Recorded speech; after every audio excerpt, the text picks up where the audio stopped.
Assalamualaikum warahmatullahi wabarakatuh. Perkenalkan, nama saya Nur Ramadhani Oktaviani dengan NIM C1C023047. Baiklah teman-teman, di sini saya akan menjelaskan materi tentang metode penelitian, latar belakang, dan permasalahan penelitian. Sebelumnya saya ucapkan terima kasih kepada dosen pengampu metodologi penelitian yaitu Pak Dr. Wirmi Eka Putra, SEMSI, CIKNR, CSRS.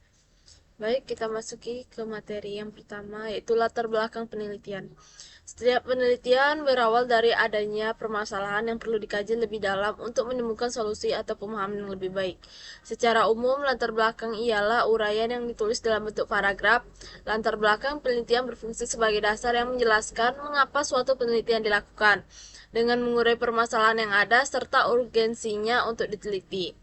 Latar belakang penelitian merupakan bagian krusial dalam sebuah karya ilmiah yang berfungsi untuk memberikan konteks dan alasan mengapa penelitian tersebut penting untuk dilakukan.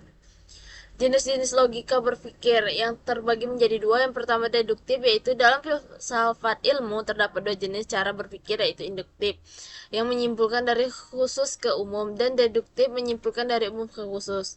Dalam penelitian kedua logika ini harus ada. Yang pertama logika deduktif diterapkan dalam menyusun latar belakang penelitian, dan logika induktif diterapkan saat menyimpulkan hasil penelitian atau membuat generalisasi terhadap populasi penelitian. Dan yang kedua itu sebab akibat, di mana logika sebab akibat ini mencerminkan bahwa secara nalar permasalahan yang ada di dunia ini memiliki pola hubungan antara penyebab, masalah, dan dampak. Jadi setiap masalah pasti memiliki penyebab serta dampak bagi pihak lain. Dengan demikian, latar belakang penelitian bukan hanya menggambarkan masalah saja, tetapi juga menyebabkan yang diduga serta dampak nyata. Tujuan penyusunan latar belakang penelitian yaitu dilakukannya secara ketat, rigid, saksama, dan akurat, memiliki tujuannya memudahkan penelitian dalam menjalankan penelitian selanjutnya. Secara umum, latar belakang penelitian dapat dijadikan sebagai peta jalan dan pedoman atau petunjuk arah bagi penelitian dalam menjalankan penelitiannya. Isi latar belakang secara lengkap menggambarkan tiga komponen, yaitu penyebab, masalah, dampak, sehingga akan memberikan masalah sebagai berikut. Yang pertama, menentukan kerangka teori yang tepat. Yang kedua, menentukan kerangka konsep dan variabel penelitian. Yang ketiga, mengarahkan definisi operasional. Yang keempat, menentukan hipotesis penelitian. Yang kelima, menentukan lokasi dan waktu penelitian. Yang keenam, menentukan populasi dan sampel penelitian. Yang ketujuh, yaitu memberikan arahan dalam penyusunan hasil pembahasan penelitian, penyusunan kesimpulan, hingga rekomendasi saran penelitian. Tahap penyusunan latar belakang yang pertama itu tahap persiapan, yaitu latar belakang yang tersusun dengan baik dan rapi membutuhkan persiapan yang matang. Yang kedua itu tahap penyusunan, yaitu urutan penyusunan latar belakang mengikuti kerangka masalah penyebab dampak. Yang ketiga tahap penyuntingan, yaitu bila latar belakang telah selesai maka sebelum melakukan editing dari hasil penulisan ejaan, tanda baca, kutipan, dan sebagainya. Permasalahan penelitian yaitu adalah inti dari sebuah penelitian, di mana pertanyaan atau isu yang ingin dijawab atau dipecahkan melalui penelitian tersebut. Permasalahan ini harus dirumuskan dengan jelas, spesifik, dan terukur agar penelitian dapat berjalan fokus dan terarah.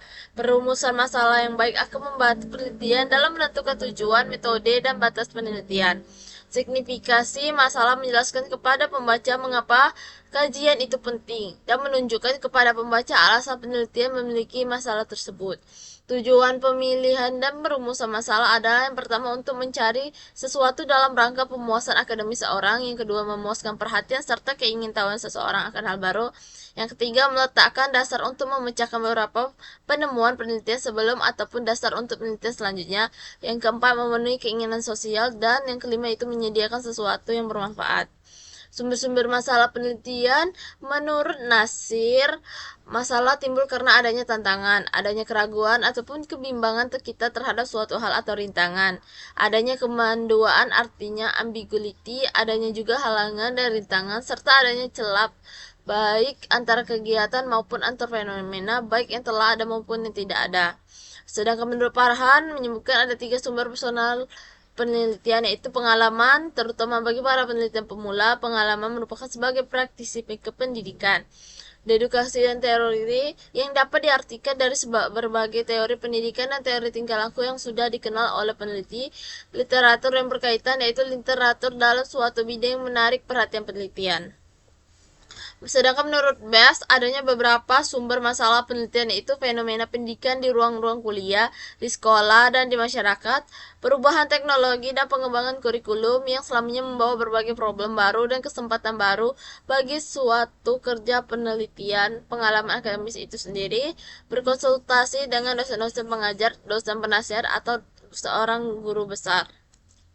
Untuk masalah penelitian berbeda dari bagian lain penelitian, di mana masalah penelitian ini perlu berdiri sejak dan diakui sebagai langkah tersendiri karena mempresentasikan masalah yang dibahas dalam penelitian.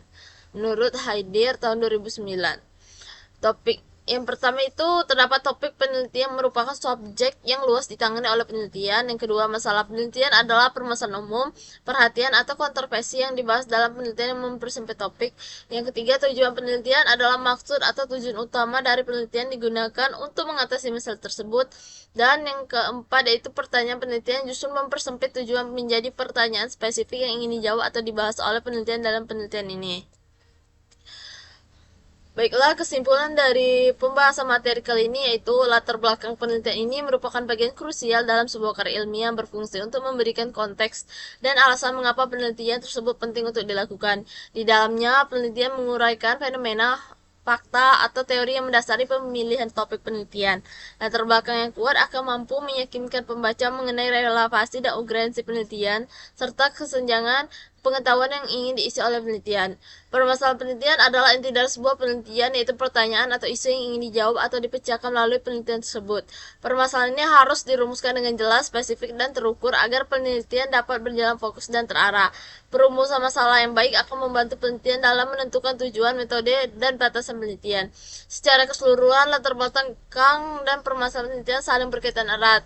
Latar belakang ini memberikan dasar mengapa permasalahan tersebut penting untuk diteliti, sementara permasalahan penelitian menjadi fokus utama yang akan dijawab melalui penelitian tersebut.